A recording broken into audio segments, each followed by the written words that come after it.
নমস্কার,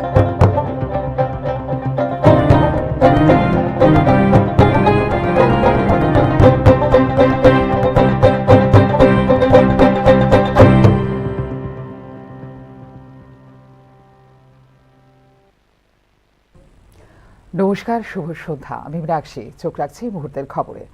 আন্তর্জাতিক river day উপলক্ষে সোনামুড়া শ্রীমন্তপুর স্থিত আন্তর্জাতিক স্থলবন্দরে গঙ্গা পুজোয় অংশ নিলেন রাজ্যপাল ইন্দ্রসেনা রেড্ডি নাল্লু। এদিন তিনি শ্রীমন্তপুর স্থলবন্দর স্থিত স্থায়ী জেটিতে গঙ্গা পুজোয় অংশ নেন এবং পুষ্পাঞ্জলি প্রদান করেন।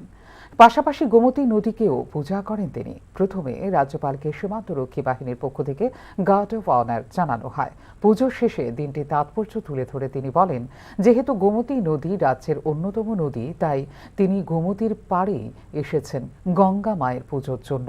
সমগ্র বন্দর চত্বরে ঘুরে দেখেন রাজ্যপাল। পাশাপাশি সীমান্তে জিরো পয়েন্টে গিয়ে জওয়ানদের হাতে শুভেচ্ছা স্বরূপ মিষ্টির প্যাকেট তুলে দেন। এদিন রাজ্যপালের সঙ্গে ছিলেন সিপাহীজলা জেলা শাসক ডাক্তার সিদ্ধার্থ শিবজসওয়াল। ল্যান্ড পোর্ট অথরিটির পক্ষে ছিলেন ম্যানেজার দেবাশিস নন্দী সহ স্থানীয় প্রশাসনিক আধিকারিকেরা। जब कुछ जगह जहां जहां नदियां ड्राई हो गए, उधर पॉपुलेशन का छोटा छोटा डिस्टिंक्ट होते जा रहे हैं।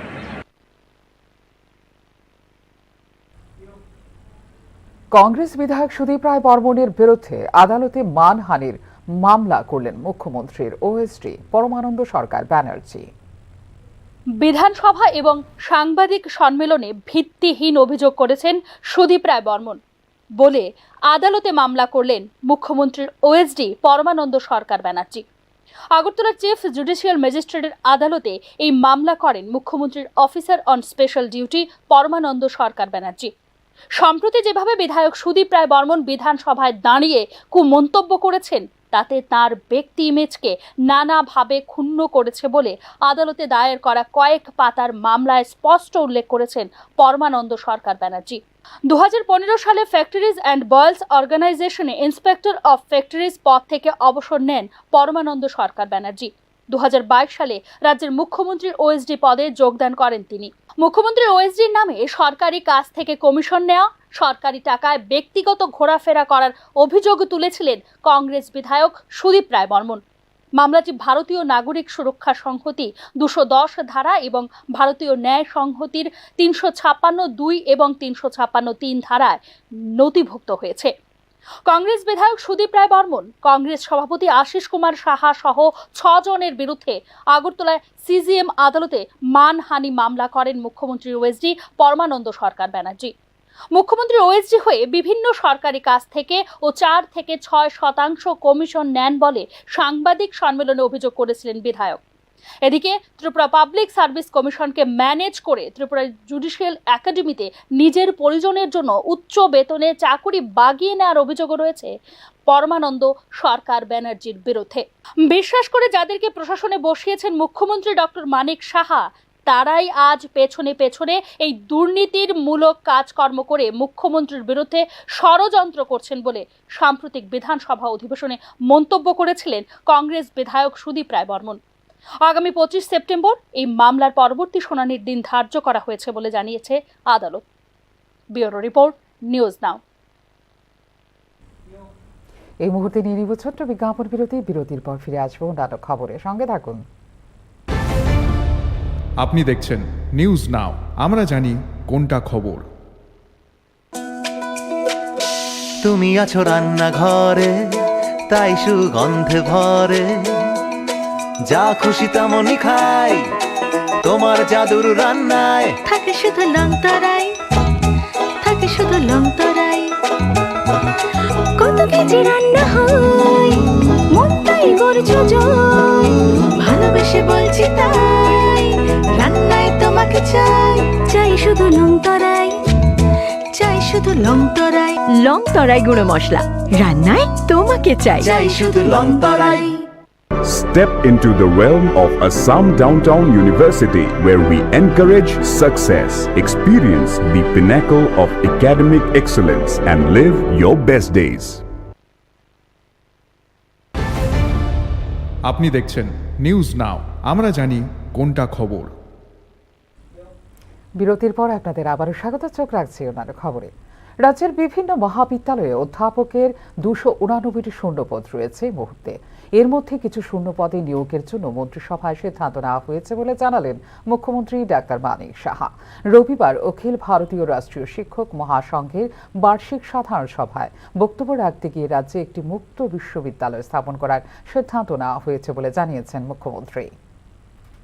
রাজ্যে বিভিন্ন মহাবিদ্যালয়গুলিতে এই মুহূর্তে অধ্যাপকের 289টি শূন্য পদ রয়েছে বলে জানিয়েছেন মুখ্যমন্ত্রী ডক্টর মানিক সাহা। এই ক্ষেত্রে কিছু শূন্য পদে নিয়োগের সিদ্ধান্ত মন্ত্রিসভা নিয়েছে বলে জানিয়েছেন মুখ্যমন্ত্রী। ইউজিসির গাইডলাইন অনুসারে অধ্যাপক নিয়োগ হচ্ছে বলেও জানিয়েছেন তিনি। জানেন 992 টোটাল স্যাংশন পোস্ট আছে এখন সারা আপনাদের যে অধ্যাপক অধ্যাপিকাদের জন্য, এবং এর মধ্যে টেকনিক্যাল যে হায়ার এডুকেশনের আন্ডার আছে, টেকনিক্যাল ইনস্টিটিউটও এর মধ্যে আছে। এবং এখানে রিক্রুটমেন্ট প্রায় 703টার মতো রিক্রুটমেন্ট হয়েছে আউট অফ 992।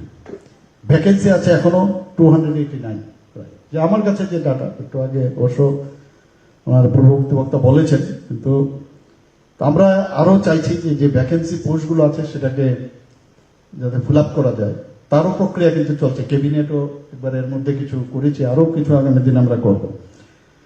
এখানে ইনস্টিটিউশনগুলোর মধ্যে আমরা দেখেছি যেখানে ঘাটতি পূরণের জন্য যারা পিজিটি আছে তারাও কাজ করছে, এবং পিজিটির যে যারা কাজ করছেন তাদেরও গাইডলাইন মেনে তাদেরকে নিয়োগ দেওয়া হয়েছে। ইউজিসি এবং এআইসিটিই যে গাইডলাইন আছে তার উপর ভিত্তি করে আমরা দিচ্ছি।